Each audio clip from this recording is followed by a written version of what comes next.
হঠাৎ করে কোয়েল পাখির ডিম একবারে অর্ধেকে নেমে আসে। এটা আমরা বুঝে ওঠার রাখি, অর্থাৎ কোনো কিছু বুঝে ওঠার আগেই ডিম কিন্তু দেখা যাচ্ছে 1000 ডিম পাচ্ছে প্রতিদিন, হঠাৎ করে 500 অথবা 600 পাখি ডিম পেড়েছে।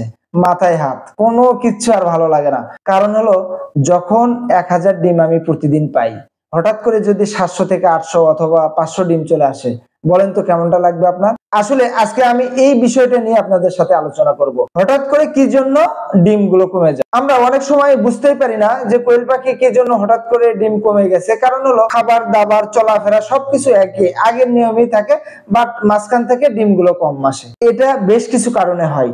আমি আমার অভিজ্ঞতা থেকে যেটা দেখেছি, সর্বপ্রথম যেটা আমি খেয়াল করেছি সেটা হলো, যদি দেখা গেছে যে আমি প্রতিদিন অর্থাৎ দীর্ঘদিন হলো ন্যারিশ কোম্পানির লেয়ার 1 এবং স্টার্টার ফিডটা মিক্স করে আমি নিয়মিত খাওয়াচ্ছি, বাট হঠাৎ করে দেখা যাচ্ছে একদিন আমি খাদ্য পেলাম না দোকানে, অথবা আমার কাছে টাকা নাই, আমি বাজার থেকে কিছু খাদ্য কিনে আনে হাউস ফিড অর্থাৎ নরমাল বাজারে সাধারণ ফিড যদি খাওয়াই কোয়েল পাখিকে, হঠাৎ করে কিন্তু পরের দিনে দেখা যায় ডিমটা কম পেরেছে। এটা একটা কারণ আমি লক্ষ্য করেছি, যে আপনারা দেখবেন যে বাজার থেকে অথবা কোনো নরমাল খাদ্য অর্থাৎ লোকাল কোনো ফিড যদি আপনারা খাওয়ান, সেক্ষেত্রে কিন্তু ডিমের পার্সেন্টেজ হঠাৎ করেই কমে যেতে পারে। আবার একটা জিনিস দেখেছি যে স্বাভাবিকভাবে যদি আপনার গরম যদি স্বাভাবিকই থাকে, যে প্রতিদিন গরম একই পরিমাপ আছে, তাহলে কিন্তু ডিমের পার্সেন্টেজ হঠাৎ করে কমে না।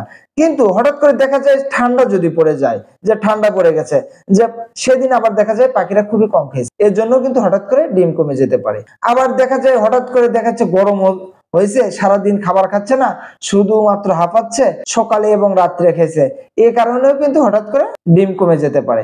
আবার কিছু কারণ আছে, সেটা হলো এটা খুব বুঝতেই পারবেন না আপনারা। দেখা গেছে যে আপনার বাড়ির আশেপাশে মাইক, উচ্চ স্বরে মাইক বাজতেছে, সাউন্ড পলিউশন হচ্ছে, এই সাউন্ডের জন্য দেখা যাবে যে কোয়েল পাখি ভীতু সন্তুষ্ট হয়ে ভীতু হয়ে একবারে এমন ভীতু হবে যে খাবারই ঠিক মতো খাবে না, এর জন্য কিন্তু কোয়েল পাখির ডিম কমে যায়। আবার দেখা গেছে যে কোয়েল পাখির ঘরের ভিতরে বিকাল বেলা অথবা দুপুরে সারাদিন একটু বারবার যদি আপনি যাওয়া আসি করেন, দেখা যাচ্ছে যে পাখি ওড়াউড়ি করে, ঠিক মতো খাবার না খেতে পারে, পানি না খেতে পারে, তাহলেও কিন্তু পরের দিনে ডিম কমে যেতে পারে এবং এই ডিমগুলো আবার বাড়তে কিন্তু সময় লাগবে। আবার বেশ কিছু সমস্যা হয়, সেটা হলো এটা আমরা বুঝতেই পারি না। অনেকজনই আমাকে জিজ্ঞাসা করে, শহীদ ভাই আমার কোয়েল পাখি তো আমি 700 ডিম পাচ্ছিলাম, আজকে হঠাৎ করে 300 থেকে 400 ডিম চলে আসছে। সেটা আরেকটা কারণে হয়, পাখি একটা শেড থেকে হয়তো দেখা গেছে যে ডিম পারতেছে, দীর্ঘদিন যাবত ডিম পারতেছে, আপনি কোনো না কোনো সমস্যার জন্য ওই শেড থেকে অর্থাৎ ওই খামার থেকে অন্য একটা খামারে যখন শিফট করবেন, অর্থাৎ অন্য খামারে আপনি পাখিগুলো নিয়ে যাবেন, তখন কিন্তু দেখা যাবে ডিমগুলো 2-3 দিন একবারে ডিম পারবে না, দেখা যাবে যে একবারে কমে গেছে। এই ডিম কিন্তু আসতে আবার সময় লাগবে, 8 থেকে 10 দিন পর্যন্ত সময় লাগবে। কিন্তু এটা নিয়ে বেশি টেনশন করার কিছু নাই, বিচলিত হওয়ার কিছু নাই, ডিম আসবে।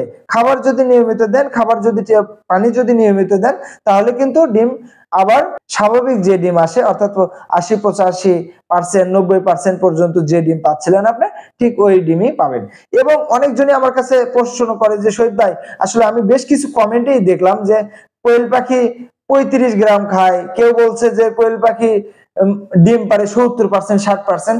তাদের জন্য আমি বলি, আপনারা অবশ্যই আমার অন্য ভিডিওগুলো দেওয়া আছে যে কোয়েল পাখি কি জন্য বেশি ডিম পারবে, কোয়েল পাখির পার্সেন্টেজ কি জন্য ভালো হয়, এই ভিডিওগুলো দেখে নেন, তাহলে এই সম্পর্কেও আপনাদের আইডিয়া হবে। আজকের মতো এখানেই, আল্লাহ হাফেজ।